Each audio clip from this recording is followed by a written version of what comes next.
Welcome back to Beyond the Award. Today we are talking about human skills, what they are, why they matter more than ever in the age of tech and AI, and how we can develop them. I'm joined by two award leaders and school teachers, Vincent and Gabriella Grech. Also with us today, Mariana Roa, Global Advocacy Manager at the Duke of Edinburgh's International Award Foundation. Hi, thank you for having me. Hi, great to be here. Hi all, and thank you so much for hosting us here today. So what are human skills? Communication, teamwork, empathy, creativity, and more. All of this used to be labeled as soft skills, which made them sound secondary. But now we understand that at work and in everyday life as well, they are as important as professional skills. John, from your experience working with young people in different countries, do you think human skills are still underestimated when preparing young people for their future jobs and life in general? I think one trap we fall into in teaching is that we teach towards an exam. I teach science, and really my dream is, my desire is to teach people to be scientists and to understand the scientific method and the process rather than answer specific questions in exams. But because of time constraints and pressures, we end up sort of pushing towards teaching to the exam rather than teaching how to be scientists. I think there's something similar there with learning these soft skills. There's so many pressures on young people at the moment to perform well and to go through this process of gaining particular grades. They can go successfully to the next step. That feels to me like there's a focus on that, and there's less time available to be able to spend teaching these soft skills, like you say, with teamwork and with empathy and with creativity. I think regarding the award, a lot of time has to be spent teaching these sort of more hard specific skills, navigation, timekeeping. What are we going to take with us when we go on the adventurous journey? Lots of these hard skills that need to be taught.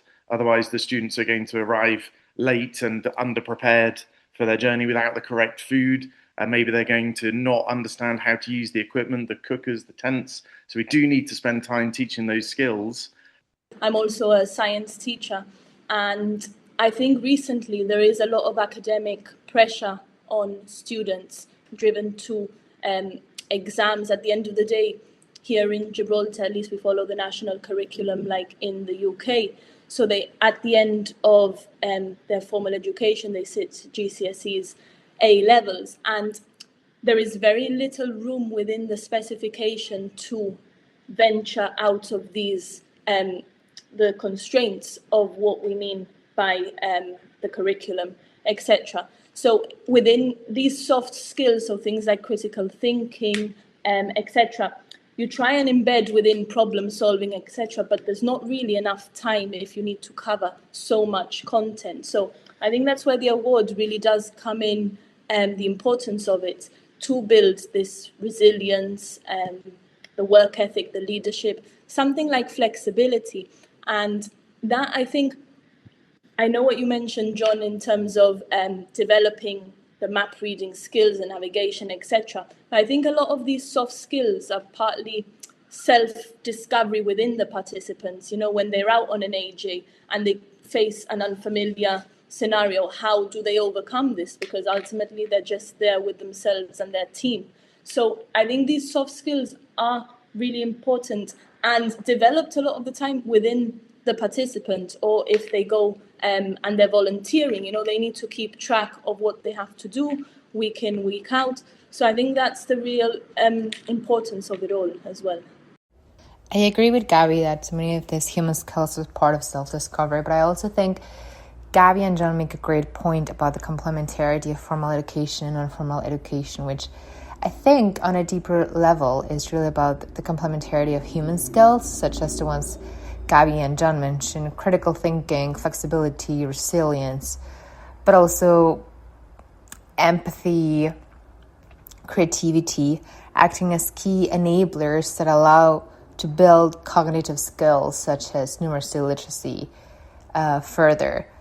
I think that having the spaces where it is through experiential learning that human skills are developed is really important, as it allows to build on that, critical foundation and what was Gabby was mentioning at the end of words, self-discovery, self-belief, and allow everyone to achieve their goals and thrive. Gabriella, you teach physics and math, so I can assume that many young people, they're probably interested in maybe career in tech if they're interested in those subjects. Do you think they realize that alongside professional knowledge, which is obviously very important, they also do need to develop human skills to future-proof their careers? Yeah, for sure. I think it's a big thing as well when they are 16, 17 years old applying to university and they have to write something, a personal statement. And, you know, when they're applying for certain courses, the actual entry requirements, they'll have to get a certain amount of grades. But nowadays as well, I think universities and employers are looking for what other skills do you have to offer for the institution? What can you provide? So it's all this critical thinking, being able to adapt to different scenarios. And a lot of that they need to do within their own time. So that's where the award, I think, comes in to give them a structured pathway almost of how to develop these skills to help them when they go off to university or for employment, etc. Yeah, the award is definitely a great point of difference on a CV. Students are going to come out of this school here in Mexico with their IB grades, and it sort of becomes somewhat binary to distill students down into just a number, their final number grade. So having something like the International Award or the Duke of Edinburgh's Award, which is well known, it's got good exposure worldwide. Employers and universities understand what is required of the kids in order to achieve it, and it's a really great talking point in interviews as well. I think back as well to my interview for university, which was now 10 years ago. I went to university to do a degree in maths and physics, and I got there, and the first thing they asked me was about my gold award. And I spent about 20 minutes talking about the award and 5 minutes talking about physics. So they were really interested in that and what I'd learned from the award, what skills I had to offer in terms of confidence, problem solving, etc. Do you have examples maybe from your former students or young people you supported through awards about their journeys after the school with universities or colleges or maybe their first jobs? Have they shared how the award and the skills, the human skills they learned through it helped them? So I actually had a participant who went off to study marine biology. He started doing his bronze award and he was quite shy, lacked confidence quite a lot. And he started volunteering with a local marine conservation group here in Gibraltar. And he gained many skills, diving, they did lots of beach cleanups. He learned about the different mammals, etc. And when he came back after his first year of university, he was saying how much the award had helped him in terms of confidence, being able to present his findings to a group, and all the skills he learned on the way through his skills section, through his voluntary section, how they'd actually helped him, and he'd stood out once he'd got there to university. There's two particular students that spring to mind from Peru, where I worked before Mexico, and they followed the silver Duke of Edinburgh's award. I actually took them on a separate trip that wasn't linked to Duke of Edinburgh to go and climb one of the mountains in the Andes at 5,500 meters over a week-long expedition. And these two particular students, you could see them grow closer and closer through this shared experience of both doing the Duke of Edinburgh together and also climbing this mountain in the Andes. And you could just see them approaching these challenges, feeling overwhelmed by what was happening, and then together working through and working out what they needed in order to overcome these issues, the strategies they were going to employ, encouraging each other in the face of the real adversity they were undertaking. But these two students ended up being the co-school captains in their final year of the school, so they were the student leaders of the entire school. And I know that one of them, now that she's at university, has become the ambassador at the university. So you could sort of track her progress, this confidence growing and growing and growing, and this sensation that she has that if she puts her mind to it, she will be able to achieve whatever it is that she's aiming towards. I also had another student who started his bronze award, and actually I was teaching him in school. And he was one of these who struggled academically, found it really difficult to focus in class, and would often mess about in the classroom. And I remember going on a weekend for the bronze and seeing him out during the Adventurous Journey, and he was thriving, like leading the team, problem solving, and in a completely different light to how I'd seen him in the classroom. So I had that conversation with him and I said, what's the difference? And I think he really had that sense of belonging within the award and that atmosphere to be able to thrive. So we then tried to implement some of those strategies in the classroom, and it actually helped his academic performance as well. Yes, and I believe what Gabby mentioned here about the end and her interview really resonates with what we're seeing. It is important for employers nowadays. There's some data about the white paper by the World Economic Forum that was released in 2025 regarding future jobs and employability, and it says that the tasks tied to empathy, creativity, leadership, and curiosity only have a 13% potential for AI transformations, since they depend on human and not machine judgment, context, and lived experiences. I believe this also touches upon what Gabby was saying before, and just a very important point, which is the demand by young people. I believe we're seeing an increase of this demand by young people who are seeking to have the opportunity to train and develop their human skills. They are the ones growing up with these new technologies and realizing how important it is to have these human skills for employability, but also for their own well-being, and are constantly seeking out spaces where they can do so. I feel like for a very long time, it's been like you are either good on this or not. We never had the classes. We never had the opportunity to learn these soft skills, human skills, because it was just considered something that comes naturally or not. And I don't believe that it's true. And I think that any other skill, human skills can be and should be learned and practiced and improved. So what do you think, how young people can get the opportunity to develop the skills, and what are the ways that they can work on them, practice them, and maybe also share some examples of how you see the changes in young people you work with in their everyday lives once they actually start working on these skills, once they start developing the skills? I think confidence is a big one, and confidence is something that often people think you're either born confident or you're not. It's not something that you can work on, whereas I wouldn't consider myself, before doing the award or anything, a very confident person. I was quite shy, but you keep going at it and you put yourself in unfamiliar situations, unfamiliar scenarios, and you can improve on that. It's the very first presentation you do might be a bit more daunting than the third, but that's the whole point. You practice and you make the improvements. So I think that's a big one, really.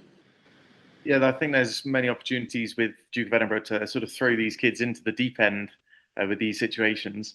One thing that I have done throughout my time as an award leader is, once the qualifying journey has been completed, the week after, we invite all of the parents in, and the students in their groups do a presentation about their experiences, a little bit about the training, a little bit about the actual hike, but mostly about the purpose of their journey. But it's these amazing moments where you see their personalities really come through, and you can see during those presentations their confidence growing, because initially it is quite daunting. All the parents are there, the other students from the other groups are there. It's quite a full-on experience to stand up in front of that big group of people. But because they know what they are talking about, because they have gone through the experience, you can see them being like, I can actually do this.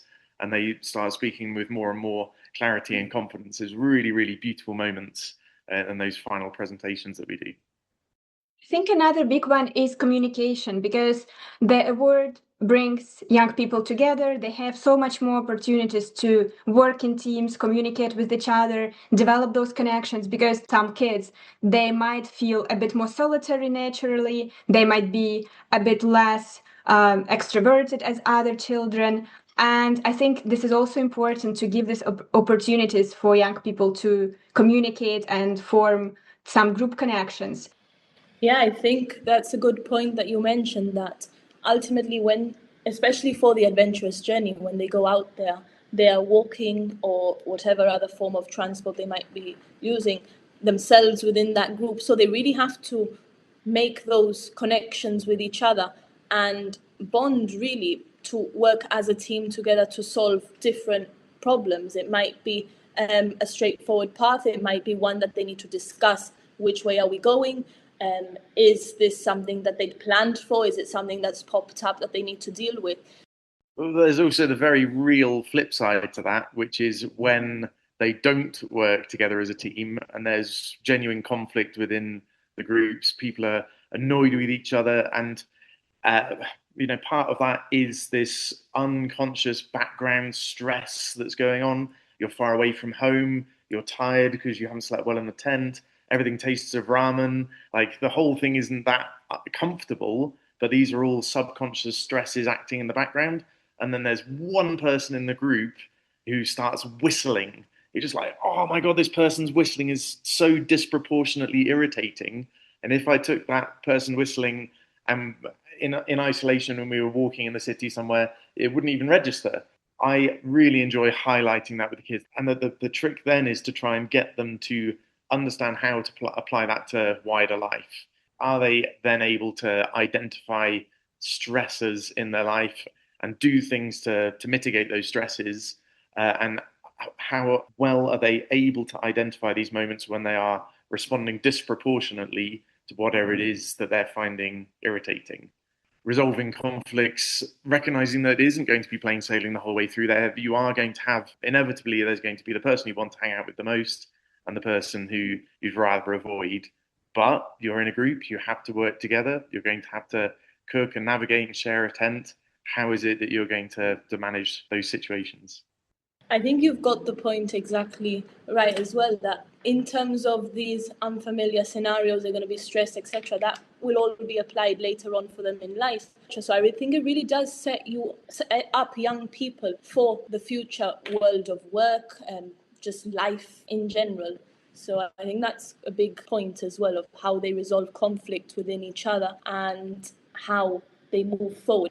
Yeah, and I think it goes back to these soft skills that we've been talking about from the beginning, how important the communication is and developing that to then be able to have the space afterwards to have that open conversation of, okay, this is what has happened, this is what has been bothering somebody, etc. How can we resolve this and how can we move forward?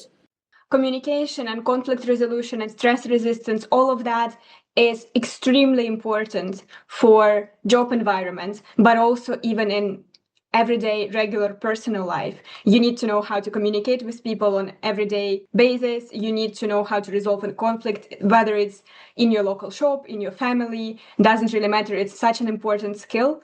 And again, there is not enough opportunities, I think, for young people to develop the skills in safe environment. So I think that's where Award comes in hand, and that's where it's especially important that it gives this safe space or safe enough space to build these skills. And even if you do some mistakes, you learn from them.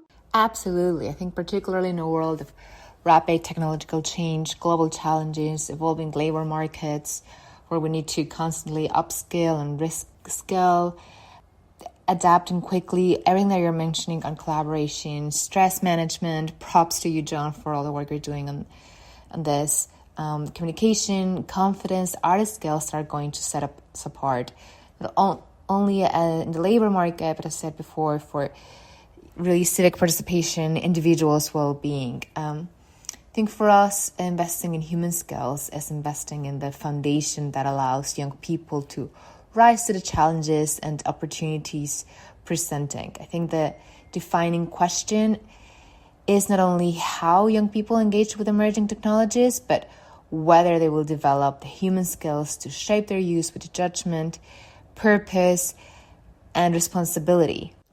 And as we've seen throughout this conversation, it is the sort of skills that we can learn. And another point that I wanted to touch upon is something that is really important for us is the power of naming, because language shapes how we value things. When we fragment these abilities and soft skills, which sometimes sounds rather demeaning, or transferable skills, social-emotional skills, metacognitive skills, we tend to dilute their importance and confuse the conversation. But if we adapt a shared lexicon, something like human skills as an umbrella, we create alignment across educators, employers, policymakers, and communities. There's something about that shared language that makes it easier to collaborate, to design intentional spaces where young people can actually practice and develop these capabilities, and to recognize that skills, human skills, are not secondary, they're foundational. Just as importantly, I believe, really helps young people themselves to understand what is it that they're building, to see the strengths as real, valuable, and worthy of investment. I think you wrapped it up perfectly, Mariana. And thank you all for joining. And to everyone listening, share what you think about this topic on our socials and stay tuned for the next episode of Beyond the Award.